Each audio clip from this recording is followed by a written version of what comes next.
तो ये कहानी है दो सगे भाइयों की, दो शेर भाई जिनके नन्हे शेरों से राजा बनने तक का सफर किसी रोमांचक फिल्म से कम नहीं।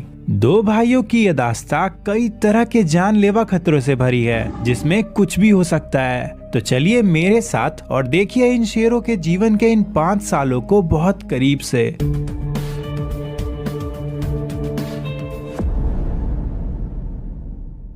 इतनी छोटी सी उम्र का ये लायन कब बहुत ज्यादा कॉन्फिडेंट है। ये बड़े होकर बिल्कुल अपने पिता के जैसा बनना चाहता है, यानी कि एक राजा।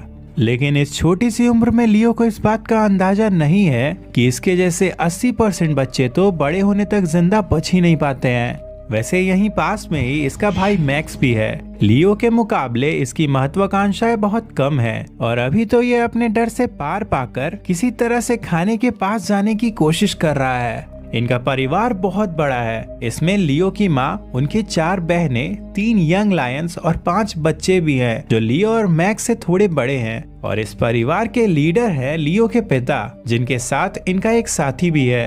अब वैसे तो परिवार जब भी कोई शिकार करता है तो उसे सबसे पहले लियो के पिता और चाचा ही खाते हैं, लेकिन इसके बावजूद भी लियो इनके बीच जाकर शिकार खाने लगता है। और एक बार पेट भर जाने के बाद बारी आती है खेलने की। आज भी हमेशा की तरह मैक्स बफेलो की भूमिका निभाता है और लियो इसका शिकार करने की कोशिश करता है। लेकिन बस साहस से ही कोई जंगल का राजा नहीं बनता, बल्कि इसके लिए 3 और जरूरी चीजें भी चाहिए। इनमें से पहला है बेजोड़ गठबंधन, जैसा कि इन बच्चों के पिता और चाचा का है। ये जीवन के हर जरूरी मोड़ पर एक दूसरे के साथ खड़े रहते हैं और इनके इस गठबंधन की वजह से ही लियो और मैक्स जैसे बच्चे जिंदा बच पाते हैं। दूसरी जरूरी चीज है एक शानदार इलाका। जैसे कि लियो और मैक्स का परिवार बोट्सवाना के ओकावेंगो डेल्टा के उत्तर पश्चिमी इलाके में रहता है। इनका घर काफी बड़ा है और यहाँ इनके लिए भरपूर शिकार भी है। बस एक बफेलो का शिकार करने से पूरे परिवार का पेट भर सकता है, लेकिन इनका शिकार करना इतना भी आसान नहीं होता है। और यहीं पे आता है राजा बनने के लिए तीसरी जरूरी चीज, यानी कि जुझारू शेरनियां, जो अपनी जान को जोखिम में डालकर परिवार के लिए शिकार करती हैं। ये भैंसे इनसे 6 गुना ज्यादा बड़े हैं और एक शेरनी को बड़े ही आराम से मार सकते हैं, लेकिन इसके बावजूद भी इन्हें हर तीसरे दिन ये मौत का खेल खेलना ही पड़ता है। आखिर इन्हें अपने परिवार का पेट जो भरना है और फिर पूरा परिवार मिलकर एक भैंसे पे टूट पड़ता है और उसे नीचे भी गिरा देता है। लेकिन शायद आज इस बफेलो के मरने का दिन नहीं है, क्योंकि इसकी आवाज को सुनकर इसका पूरा झुंड इसे बचाने के लिए आ जाता है। जी हाँ, इन बफेलोस के लिए भी इनका परिवार बहुत ज्यादा जरूरी होता है, लेकिन ये शेर परिवार इतनी आसानी से हार नहीं मानता है और इसीलिए ये सब दोबारा से शिकार करने के लिए तैयार हो जाते हैं। दूसरी तरफ लियो और मैक्स अपने बाकी भाई बहनों के साथ सबके लौटने का इंतजार कर रहे होते हैं। इनके साथ एक शेरनी भी है जो यहाँ रहकर इनकी रखवाली कर रही है। यहाँ पर लियो अपने बड़े भाई से कुश्ती के सबक ले ही रहा होता है कि तभी इन सब का ध्यान एक शेरनी पे जाता है। ये लियो की मौसी है जो बफेलो हंट के दौरान बहुत बुरी तरह से घायल हो चुकी है। ये बच्चे इसके घाव को ठीक तो नहीं कर सकते हैं, लेकिन इनके प्यार से इसे बहुत ताकत मिलेगी। वैसे घायल होने के बाद भी परिवार इसका साथ नहीं छोड़ेगा और वो इसे भरपेट खाना खिलाते रहेंगे। अपने परिवार के बिना ये शेरनी जिंदा नहीं बच पाती। लियो को अपने परिवार के इस व्यवहार से बहुत कुछ सीखने मिलेगा। फिर देखते ही देखते 6 महीने बीत जाते हैं। मौसम बदलने के साथ साथ अब परिवार का हुलिया भी बदल चुका है। लियो और मैक्स की मौसी बिल्कुल ठीक हो चुकी हैं और ये दोनों भी अब काफी बड़े हो चुके हैं। हाँ, ये अभी शिकार करने के लायक तो नहीं हुए हैं, लेकिन इसके बावजूद भी इनकी माँ इन्हें शिकार पर अपने साथ ले जाती हैं, जिससे ये शिकार की कला को सीख सके। आज के लिए इनका लेसन है झाड़ियों के पीछे छुपकर बफेलोस का शिकार करना। फिर परिवार इन्हें एक ऐसे जगह पर छोड़कर आगे बढ़ जाता है जहां से ये सुरक्षित रहकर शिकार देख सके। लेकिन यहाँ पर लियो से रहा नहीं जाता है और ये बफेलोस के काफी नजदीक चला जाता है। अब वैसे तो ये बात इसके साहस और निडरता को दर्शाता है, लेकिन ऐसा करना इसके लिए जानलेवा भी हो सकता है। लेकिन खुशकिस्मती से कोई भी बफेलो इसके पास नहीं आता है और फिर कुछ ही देर के बाद परिवार एक बड़े से बफेलो को मार गिराता है और फिर ये तुरंत ही लियो और मैक्स को भी यहाँ बुला लेते हैं। वैसे इन्होंने यहाँ पर लियो और मैक्स को बस खाने के लिए ही नहीं बुलाया है, बल्कि ये तो इन्हें शिकार का एक जरूरी लेसन सिखाना चाहती हैं। दरअसल यहाँ पर एक छोटा बफेलो भी है जिसे परिवार ने लियो और मैक्स के लिए छोड़ दिया है। लियो बचपन से ही बिल्कुल ऐसे ही पल का इंतजार कर रहा था और इसीलिए ये बिना और देर किए सीधा छोटे बफेलो पे टूट पड़ता है। लेकिन एक बार उसे गिरा देने के बाद आगे क्या करना है ये लियो को समझ ही नहीं आता है। आखिर में ये किसी तरह से उसकी गर्दन को दबोचने की कोशिश करता है, लेकिन इसके छोटे दांतों की वजह से ये ऐसा भी नहीं कर पाता है और आखिर में इसकी माँ खुद आगे बढ़कर छोटे बफेलो को मार देती है, जो देखकर लियो काफी कुछ सीखता है। वैसे लियो की माँ हमेशा इसके साथ नहीं रहेगी, इसीलिए इसे आगे चलकर खुद से शिकार करना सीखना ही होगा। कुछ दिनों के बाद बारिशों का मौसम आ जाता है और तब लियो लड़कपन में कुछ ऐसा कर बैठता है जिससे ये मौत से घिर जाता है। दरअसल पूरा परिवार शिकार पे निकला होता है, जहाँ शेरनियाँ बच्चों को तालमेल से काम करना और धैर्य रखने की अहमियत सिखा रही होती हैं। लेकिन हर बार की तरह आज भी लियो किसी की भी नहीं सुनता है। यहाँ तक कि जब इसकी माँ इसे पीछे हटने को कहती है तब ये उनकी भी बात नहीं सुनता है और इसके वजह से इस पर बफेलोस का हमला हो जाता है। बच्चों के लिए ये बहुत ज्यादा खतरनाक है, इसीलिए माओ ने आज शिकार करने का प्लान ड्रॉप कर दिया है। लेकिन मैक्स एक बार फिर से इनकी बात नहीं मानता है और सीधा बफेलोस की तरफ दौड़ पड़ता है। शुरू में तो बफेलोस इसे देखकर भागते हैं, लेकिन फिर तुरंत ही वो वापस मुड़कर लियो पे ही हमला कर देते हैं। इससे लियो को पीछे हटना पड़ता है, लेकिन फिर कुछ ही देर के बाद ये अपने भाई मैक्स को लेकर वापस से बफेलोस के झुंड पे धावा बोल देता है। पर इतने विशालकाय जानवर का शिकार करना कोई बच्चों का खेल नहीं है और इस बार तो ये बफेलोस इतने ज्यादा गुस्सा हो जाते हैं कि ये पूरे परिवार पे ही हमला कर देते हैं। गुस्से में ये और भी ज्यादा खतरनाक हो जाते हैं, इसीलिए पूरा परिवार चुपचाप इनसे दूर भाग जाता है, सिवाय लियो के। ये अब भी इन भैंसों का शिकार करना चाहता है, लेकिन बहुत जल्द ही लियो को भी इन भैंसों की ताकत का अंदाजा हो जाता है और इसे अपनी जान बचाने के लिए पास के एक पेड़ पे चढ़ना पड़ता है। भैंसों का पूरा झुंड बस लियो के गिरने का इंतजार करने लगता है और इनके बीच पूरी तरह से फंस चुका लियो अपने परिवार को पुकारता है। लियो की यह पुकार इसके भाई मैक्स तक जाती है, लेकिन इतने सारे भैंसों के बीच जाना तो बड़े बड़े शेरों के लिए भी असंभव है। ये भैंसे इतने ज्यादा खतरनाक होते हैं कि ये किसी नर शेर को भी चीर के रख दें। लियो को भी अब अपनी मौत नजर आने लगी थी और इसने लगभग गिव अप कर ही दिया था कि तभी एक चमत्कार होता है। आसमान में जोरदार बिजली चमकती है, जिससे सारे भैंसे यहाँ से भाग जाते हैं और फिर आखिर में भैंसों का लीडर भी लियो को एक आखिरी वार्निंग देकर यहाँ से चला जाता है। भैंसों के जाते ही मैक्स तुरंत ही लियो के पास आ जाता है और ये अपने भाई को सही सलामत देखकर बहुत ज्यादा खुश होता है। आज तो लियो की किस्मत इसके साथ थी, लेकिन ऐसा हर बार नहीं होगा, इसीलिए लियो को ये समझना ही होगा कि कभी कभी डरना और हार मानना भी बहुत जरूरी होता है। वैसे अभी तक इनके साथ इनका परिवार था, जिसके वजह से इनका जीवन काफी हद तक आसान था, लेकिन अब ये सब बदलने वाला है, क्योंकि कुछ बड़ा हो जाने की वजह से इन्हें अपने परिवार से बेदखल कर दिया गया है। बड़ा हो जाने के बाद हर नर शेर को इस स्टेज से गुजरना ही पड़ता है, जो इनके जीवन का सबसे कठिन और जानलेवा समय होता है। लियो और मैक्स अब बंजारों का जीवन जी रहे हैं। ये दूसरे शेरों के इलाकों के किनारे पे रहकर अपना गुजर बसर करते हैं। वैसे शरीर से ये चाहे कितने भी बड़े हो जाए, लेकिन दिल से तो ये अभी भी छोटे बच्चे ही हैं। अभी तक तो ये दोनों भाई दूसरों का बचा कुचा खाना खाकर ही गुजारा कर रहे हैं, लेकिन अगर इन्हें आगे चलकर राजा बनना है तो इन्हें अपने दम पर शिकार करना ही होगा और इसीलिए ये दोनों शिकार की तलाश में एक अनजान इलाके में निकल जाते हैं। यह इलाका जहां ये आए हैं उस पर 7 सालों के ताकतवर शेरों का राज है, इसीलिए लियो और मैक्स को इस बात का खास ध्यान रखना होगा कि किसी को भी इनके मौजूदगी का एहसास ना हो। अभी इन दोनों के लिए शिकार करना बहुत जरूरी है, लेकिन लियो इस वक्त शिकार करने के मूड में नहीं है, बल्कि ये तो अपने भाई मैक्स के साथ खेलना चाहता है। मैक्स को भी ये खेल बहुत ज्यादा पसंद है। इसमें इसे लियो को पकड़कर पेड़ से नीचे गिराना होता है और हर बार की तरह इस बार भी ये इसमें कामयाब हो जाता है। लियो और मैक्स के इन खेलों से इनके शिकार करने की काबिलियत में और धार आएगी, जिससे ये एक दिन खुद से शिकार कर पाएंगे।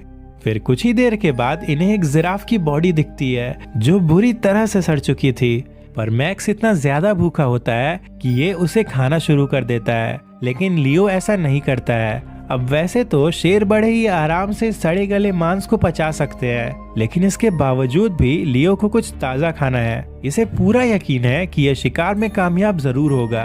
फिर कुछ ही देर के बाद इसे एक इम्पाला का झुंड नजर आता है और ये घात लगाकर उनके शिकार के लिए तैयार हो जाता है। इसने प्लान किया है कि जब कोई इम्पाला नदी में पानी पीने आएगा तब ये उस पर हमला कर देगा। फिर कुछ देर के बाद ऐसा होता भी है और एक इम्पाला पानी पीने के लिए नदी के पास आता है, लेकिन यहाँ पर लियो हमला करने में काफी लेट हो जाता है, जिसके वजह से वो इम्पाला इससे दूर भाग जाता है और लियो वापस से मैक्स के पास चला जाता है।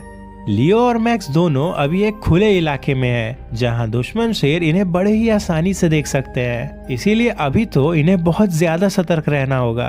कुछ देर के बाद इन्हें एक जानी पहचानी महक आती है। दरअसल इनके ठीक सामने बफेलोस का एक झुंड मौजूद है, जिसे देखकर लियो एक बार फिर से शिकार करने का मन बना लेता है। इनकी माँ हमेशा इन्हें झुंड के सबसे कमजोर बफेलो को निशाना बनाने को कहा करती थी और उनकी ये बात इन्हें बहुत अच्छे से याद है। फिर इनकी नजर एक घायल बफेलो पे जाती है जो इन्हें काफी कमजोर भी लग रहा होता है। इनका प्लान इस बफेलो को इसके झुंड से अलग करने का होता है और ठीक ऐसा ही ये करते भी हैं। लेकिन शायद इन दोनों ने घायल बफेलो के ताकत को हल्के में ले लिया था, क्योंकि वो तो तुरंत ही इनसे लड़ने के लिए तैयार हो जाती है।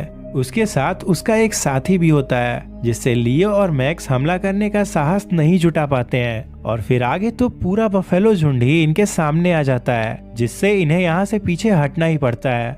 इन्हें अंधेरा होने का इंतजार करना होगा, क्योंकि तब एडवांटेज इनके पास होगा।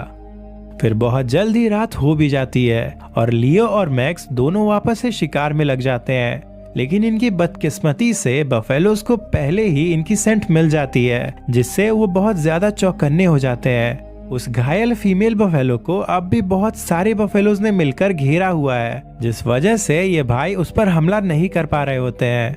लेकिन फिर ये दोनों हिम्मत करके बफेलोस के झुंड पर धावा बोल देते हैं, जिससे उनमें भगदड़ मच जाता है। हालांकि कुछ ही देर के बाद वो बफेलोस वापस से इन पर हावी हो जाते हैं, लेकिन इस भागदड़ की वजह से वो घायल बफेलो बाकियों से अलग हो जाती है, जिसका फायदा उठाकर लियो उसके पास पहुंच जाता है। घायल होने के बावजूद भी वो बफेलो लियो के सामने डट के खड़ी हो जाती है, जिससे लियो चाह कर भी उस पर हमला नहीं कर पाता है। और इससे भी बुरी बात तो ये है कि कुछ ही देर में इसके साथी भी यहाँ पहुँच जाएंगे। लेकिन तभी मैक्स अपनी पूरी ताकत के साथ वापस से बफेलो झुंड पे धावा बोल देता है और उन्हें काफी आगे तक दौड़ाता भी है। पर हर बार की तरह इस बार भी बफेलोस पलटवार करते हैं और मैक्स को यहाँ से पीछे हटना पड़ता है। लेकिन दूसरी तरफ लियो ने घायल बफेलो को दबोच लिया है और फिर कुछ ही देर में मैक्स भी यहाँ पहुंचकर बफेलो पे हमला कर देता है और इसी के साथ ये भाई अपने जीवन का पहला शिकार करते हैं। लेकिन ये अपने पहले शिकार से अपना पेट भर पाते उससे पहले ही इनके सामने बफेलो से भी बड़ा खतरा आ जाता है। ये हाइनस का एक क्लैन है जिन्हें शिकार की खबर मिल चुकी है। फिर धीरे धीरे वो दोनों भाइयों को घेरने लगते हैं, जिससे ये डर जाए। पर लियो तो इस वक्त इतना ज्यादा भूखा होता है कि इसका ध्यान हाइनस की ओर जाता ही नहीं है। लेकिन खाने में जुटे अपने भाई को बचाने के लिए मैक्स इसकी पहरेदारी करने लगता है। ये कोशिश करता है कि हाइनस आगे ना बढ़े, पर कुछ ही देर के बाद यहाँ और हाइनस आ जाते हैं, जिससे इसके लिए उन्हें संभाल पाना बहुत ज्यादा मुश्किल हो जाता है। इसीलिए अब दोनों भाई मिलकर हाइनस को शिकार से दूर रखने की कोशिश करने लगते हैं। हाइनस को ये बात बहुत अच्छे से पता है कि अगर ये दोनों साथ रहे तो फिर इन्हें हरा पाना बहुत मुश्किल होगा। इसीलिए वो दोनों भाइयों को अलग करने का प्लान बनाते हैं। फिर एक हाइना लियो को उकसाकर मैक्स से थोड़ा दूर ले आता है, जहाँ पर पूरे 10 हाइनास मिलकर इसे घेर लेते हैं, जिससे ये अपने भाई के पास वापस ना जा पाए। दूसरी तरफ मैक्स भी 9 हाइनास से घिर जाता है। लड़ाई के इस मोड़ पर आकर इन भाइयों का ध्यान शिकार बचाने से हटकर अपनी जान बचाने पे लग जाता है। और सच कहूँ तो इस वक्त कुछ भी हो सकता है, लेकिन किस्मत एक बार फिर से इनका साथ देती है। दरअसल यहाँ पर इस इलाके पे राज करने वाले शेर आ जाते हैं, जिनके डर से सारे हाइनास यहाँ से 9-2-11 हो जाते हैं। आज लियो और मैक्स को एक नया जीवन मिला है। सूरज उगता है और एक नए दिन की शुरुआत होती है। लियो और मैक्स के शिकार पर इस इलाके के शेरों ने कब्जा कर लिया है। ये दोनों 7 सालों के हैं और अपने प्राइम में हैं, इसीलिए इनके डर से हाइनास भी आगे बढ़ने की हिम्मत नहीं कर पा रहे हैं। लेकिन शायद लियो को इनका कोई डर नहीं है, इसीलिए ये मैक्स के साथ वापस से अपने शिकार के पास आ जाता है। ये अपने जीवन के पहले शिकार को गंवाना नहीं चाहता। बहुत जल्द ही उन शेरों में से एक को इनकी सेंट मिल जाती है, इसीलिए वो इस इलाके पे अपनी दावेदारी को दिखाने लगता है। लेकिन लियो इसके वार्निंग को नजरअंदाज कर देता है और फिर आगे वही होता है जिसका डर था। दरअसल दूसरे शेर की नजर इन पर चली जाती है और वो पूरे गुस्से में इनकी तरफ बढ़ता है। इसे आता देख मैक्स तो यहाँ से भागने लगता है, लेकिन लियो ये फैसला ही नहीं कर पाता है कि ये यहाँ से जाए या नहीं। ये अभी भी अपने शिकार को छोड़ना नहीं चाहता है, पर इसके इस फैसले से ये उस बड़े शेर के हाथ लग जाता है। वैसे लियो उससे डरता नहीं है, बल्कि डट के उसका सामना करता है। पर राजा तो आखिर राजा ही होता है और उसके सामने जीत पाना लियो के लिए नामुमकिन है और ये बहुत बुरी तरह से मार खाता है। अभी एक शेर से इसकी जान छूटी ही थी कि इतने में ही उसका साथी भी इस पर हाथ साफ करने आ जाता है। लियो इस बार भी पूरी जी जान लगाकर लड़ता है, पर ये इतने बड़े शेर के सामने टिक नहीं पाता है। लेकिन एक बात तो माननी पड़ेगी कि लियो के साहस की वजह से ही वो शेर इसे जान से नहीं मार पाए, वरना अगर यहाँ लियो की जगह कोई और शेर होता तो इतने भयंकर हमले के बाद वो जिंदा नहीं बचता। 16 घंटे बीत जाते हैं। इतने घंटों तक लियो लगातार सो ही रहा था। ऐसा ये सुबह में घटे हादसे को भुलाने के लिए कर रहा है। आज इसके लापरवाही से इसकी और इसके भाई की जान भी जा सकती थी। वैसे इसका भाई मैक्स भी यहीं पास में ही है, जो इतने घंटों से लगातार इसकी रखवाली कर रहा है। इतनी बड़ी हार से न केवल लियो के शरीर पर बल्कि इसके आत्मविश्वास पर भी बहुत बड़ा आघात पहुंचा है और मैक्स अपने भाई को बहुत अच्छे से जानता है, इसीलिए ये तुरंत इसके पास आकर इसे सहानुभूति देता है। नर शेरों का जीवन बहुत हद तक अपने साथी पे निर्भर होता है और अगर साथी मैक्स जैसा हो तो फिर जीवन काफी आसान हो जाता है। वक्त तेजी से बीतता है और दोनों भाइयों के जीवन का एक नया अध्याय शुरू होता है। 5 साल के हो चुके भाइयों के लिए आज का दिन बहुत खास है, क्योंकि आज नदी के उस पार से कोई इन्हें उम्मीद भरी नजरों से देख रहा है। दरअसल ये 3 शेरनियां हैं जो अपने प्राइड से अलग हो चुकी हैं और अभी ये अपने लिए साथी की तलाश में है। लियो और मैक्स के लिए भी ये फायदे का सौदा है, क्योंकि शेरनियों के होने से इनके लिए खाने का इंतजाम और इलाके पे हुकूमत कायम रखना दोनों ही काफी आसान हो जाएगा। वैसे भी लियो तो बचपन से ही एक राजा बनना चाहता है और राजा बनने के लिए शेरनियां यानी प्राइड का साथ होना बहुत ज्यादा जरूरी है। फिर कुछ ही दिनों के बाद लियो एक इलाके को अपने आधिपत्य में ले लेता है और इसी के साथ इसके बचपन का सपना पूरा हो जाता है। फिर कुछ देर के बाद ये सब शिकार करने के लिए निकल जाते हैं। शेरनियों के साथ होने के वजह से अब इनकी ताकत कई गुना बढ़ चुकी है। फिर सबसे पहले तो ये बफेलो झुंड को दौड़ाकर उसमें भगदड़ मचवा देते हैं, जिससे एक कमजोर बफेलो पीछे छूट जाता है और ये सब मिलकर उस पर धावा बोल देते हैं। लेकिन इस शिकार में जिसका सबसे अहम काम है वो तो कहीं नजर आ ही नहीं रहा है। दरअसल लियो ही है जिसे गर्दन दबोचने में महारत हासिल है और इसके अलावा ये काम किसी को भी अच्छे से नहीं आता। पर जब बहुत देर तक इंतजार करने के बाद भी लियो नहीं आता है तो मैक्स खुद ही बफेलो की गर्दन दबोचता है। लेकिन ये इस काम में लियो जैसा एक्सपर्ट नहीं है, जिस वजह से ये बफेलो का मुंह बंद नहीं कर पाता है और इसकी आवाज को सुनकर सभी बफेलोस इसे बचाने आ जाते हैं। शुरू में तो मैक्स डट के बफेलोस का सामना करता है, लेकिन लियो का साथ ना होने की वजह से ये ज्यादा देर तक उनके सामने टिक नहीं पाता है, जिस वजह से इन्हें अपने शिकार से हाथ धोना पड़ता है। लेकिन इससे भी कई गुना ज्यादा बुरी चीज तो लियो के साथ हुई है।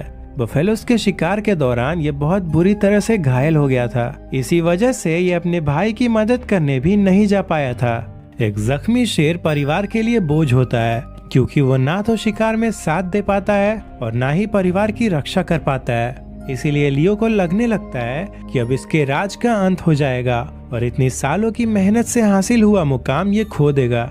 लेकिन इस वक्त लियो अकेला नहीं है, बल्कि इसके साथ इसका भाई मैक्स भी है। वही मैक्स जिसने जीवन के हर मुश्किल वक्त में इसका साथ दिया है और इस बार भी ये बिल्कुल ऐसा ही करता है। ये लियो को जताता है कि इसके लिए अपने भाई से बढ़कर और कुछ भी नहीं है। फिर धीरे धीरे लियो की हालत में सुधार आने लगता है, लेकिन ये पूरी तरह से ठीक तभी होगा जब इसे भरपूर खाना मिलेगा। इसीलिए मैक्स इसके लिए शिकार करने निकल जाता है। बहुत जल्द ही ये एक बफेलो के झुंड को देखता है और उनके पीछे दौड़ पड़ता है। इस वक्त लियो अपने भाई का साथ तो नहीं दे सकता है, लेकिन इसके बावजूद भी ये उसके पीछे पीछे चलता रहता है। फिर कुछ ही देर में मैक्स एक बफेलो को झुंड से अलग करके उस पर टूट पड़ता है।